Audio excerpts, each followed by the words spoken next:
Hi there, Primary 6-7, Primary 6A and Primary 6b.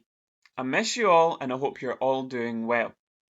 Today we're looking at grammar, and in grammar we're looking at apostrophes, specifically using apostrophes for contraction this week, and next week we're going to follow that up by looking at apostrophes for possession. When you use an apostrophe for contraction, you take two words, for example, have and not, and combine them to make haven't, and you put an apostrophe in there. Or you take two words like did and not, and put an apostrophe in there and make them didn't. So I did not versus I didn't. Before we get into the heart of today's lesson, I know a lot of you have been working very hard, so I wanted to first of all give you a quick brain break question. This is just something for you to think about in between tasks, or you could even write down your answer in a few sentences. So the brain break question for today is cereal soup? Have a think about that. Okay, so now I want you to watch the video that's about to come up. Once you've watched that, I want you to go and complete the worksheet that's over on your class Teams page. It shouldn't take you too long. As an extension activity, I want you to use the contractions that you've made to come up with a brand new sentence. I also want you to consider, when do you think you use the proper form? So I did not versus when do you think you'd use the contraction I didn't? Can you think of different actors maybe in a play or a TV script that would use those two different forms of saying the same thing, and under what circumstances they might use the different ways of saying the same thing? Okay, I'll let you watch the video now. Thank you.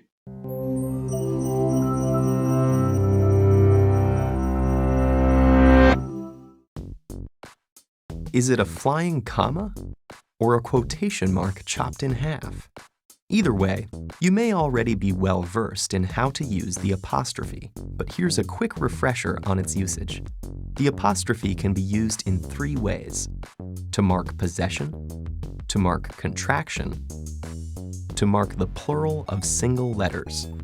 Most of the time, if you see an apostrophe hovering helpfully near a word, it's trying to mark possession or contraction.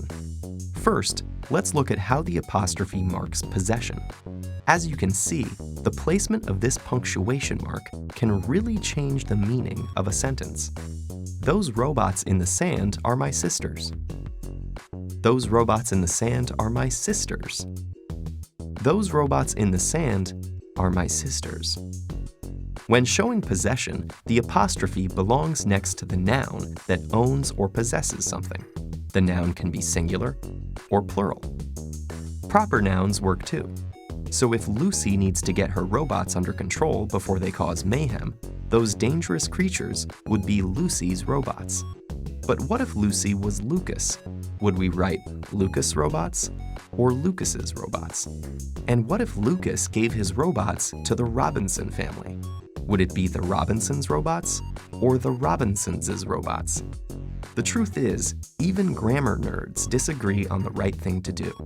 The use of apostrophe s after a proper noun ending in s is a style issue, not a hard and fast grammar rule.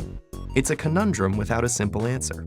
Professional writers solve this problem by learning what's considered correct for a publication and doing that. The important thing is to pick one style and stick with it throughout a piece of writing. One more wrinkle. Certain pronouns already have possession built in and don't need an apostrophe. Remembering that will help you avoid one of the trickiest snags in English grammar: its versus its. Its only takes an apostrophe when it's a contraction for it is or it has. If you can replace its with one of those two phrases, use the apostrophe. If you're showing possession, leave it out. Otherwise, contractions are pretty straightforward. The apostrophe stands in for missing letters and lets common phrases squash into a single word. In rare cases, you can have a double contraction, though those generally aren't accepted in writing, with the exception of dialogue. So it's possessive, it's often followed by S's, and it's sometimes tricky when it comes to its usage. It's the apostrophe.